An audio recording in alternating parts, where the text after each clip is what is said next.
All right, more graph and rational functions. Let's look at some transformations. So I have negative 1 over x. We can see that this is different from the parent function. So let's look at how it affects my function here. So again, let's look at our vertical asymptote. We're going to set this equal to 0, so x equals 0. Oh my goodness.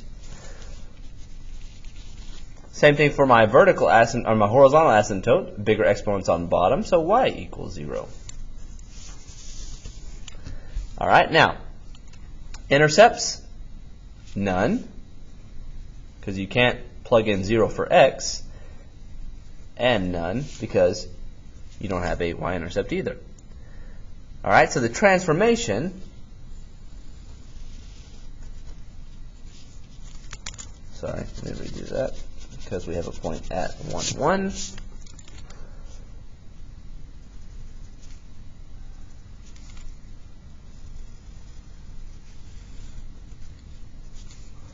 And we have a point at negative 1, positive 1.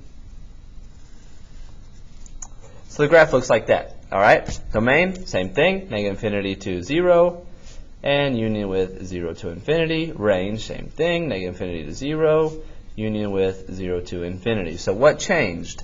I had a reflection over my horizontal asymptote, okay, which in this case is the x-axis. So this function was up here, and now it flipped over to be down here. Same thing, this function was down here in quadrant 3, now it's in quadrant 2. Let's look at some more transformations. All right, let's look at, let's go to number 2's fine. All right, whatever. 2, I've got a transformation. You can see that I have a 3 here. All right, that's going to be a vertical stretch by 3. All right, so let's go back and let's look. I had a point here at 1, 1. Okay, so 1, negative 1, I guess you'd say. But my parent function has a point at 1, 1. Let's look at the difference between that function and this function. All right, if I was to plug in to get a 1 here, I would need the x value to be 3. So I have a point at 3, 1. A point at 3, 1. Okay, if I plug in 1, I get 3 over 1, so I have a point at 1, 3. Same thing on the other side. I have a point at negative 1, 3, and negative 3, 1. Same asymptotes, excuse me. So x equals 0 is my vertical asymptote, and y equals 0 is my horizontal asymptote. So the same asymptotes apply. We just stretch the graph. So the graph looks like this. Doesn't get as close to the origin. X-intercepts, none, none, and domain, negative infinity to 0, union with 0 to infinity. Same thing for the range. All right, let's look at some transformations as far as shifting the graph. So let's look at number 3. Well, number 3, we can see we have some transformations here. This, just like we did on number 1, this is going to be a vertical stretch by 2. All right, this is going to be a shift right 3 units.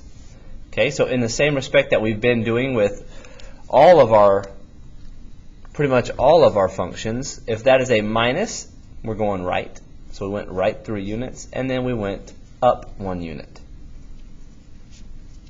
Now, what does that tell me, right? If we shifted right 3 units, and we shifted up 1 unit. So we shifted right 3 units. That is going to be my new asymptote. So instead of it being at x equals 0, it's now at x equals 3. Okay, well again, if I just set this denominator equal to 0, I get x equals 3. Same thing. The horizontal asymptote is now at y equals positive 1. So there are my asymptotes. And I know I had a stretch by a factor of 2. So my graph would look something like this. We didn't have a reflection.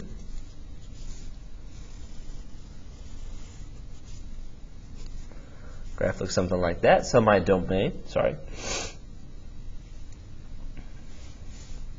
my domain, okay, from negative infinity to it approaches my horizontal asymptote right here at positive 3, union with 3 to infinity. Same thing for the range. We're going to go from negative infinity to my horizontal asymptote, which is at 1, union with 1 to infinity. All right, let's look at our intercepts, right? So if I was to plug in 0 here, I've got 2 over negative 3 plus 1. This is going to give me 3 over 3. So negative 2/3, positive 3/3 is going to give me 1/3. So if I plug in 0 for x, I've got 0, 1/3. So at 0, we're at positive 1/3 here. So that's my y-intercept. And same thing for the x-intercept. We're going to set this equal to 0. So 0 equals 2 over x minus 3 plus 1. Negative 1 equals 2 over x minus 3. So negative x plus 3, we multiply by the denominator, equals 2. X equals positive 1.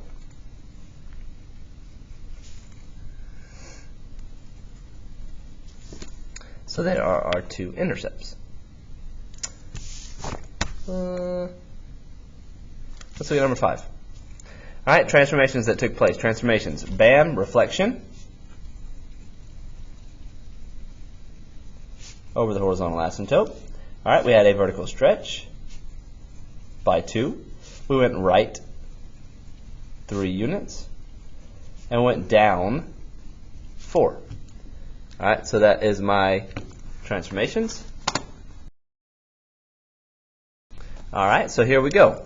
My asymptote, I went right 3 units, so my asymptote is at positive 3. I went down 4 units, so my asymptote is at negative 4. All right, so those are my asymptotes. Again, we had a vertical stretch by 2. We had a reflection over the horizontal asymptote, so we know my graph's going to be in this quadrant and this quadrant. All right, so here we go. Vertical asymptote is at x equals negative 3,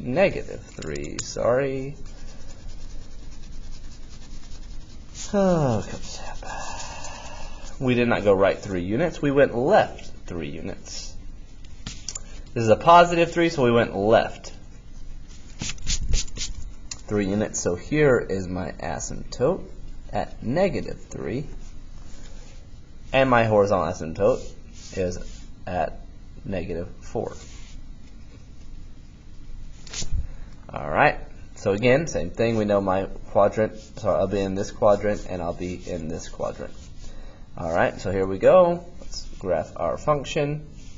If you want to plot some points, go for it. For the sake of time, I'm not. I'm just going to sketch it. All right. So it looks something like that. The domain, we're going to go from negative infinity to my horizontal asymptote at negative 3, union with negative 3 to infinity. Same thing with the range, negative infinity to my horizontal asymptote at negative 4, union with negative 4 to infinity. X and y intercept, so let's plug in 0 for x. I'll get negative 2 over 3 minus 4. Well, 4 is going to be 12/3, so let's rewrite that as 12/3. This is going to give me negative 14 over 3. So if I plug in 0 for x, I get negative 14 over 3. And let's get our y-intercept. So it's 0 equals negative 2 over x plus 3. I'm going to go ahead and move the 4. So 4 equals that. So I got 4x plus 12 equals negative 2. Subtract 12. 4x equals negative 14. Divide by 4. So x equals negative 14 over 4.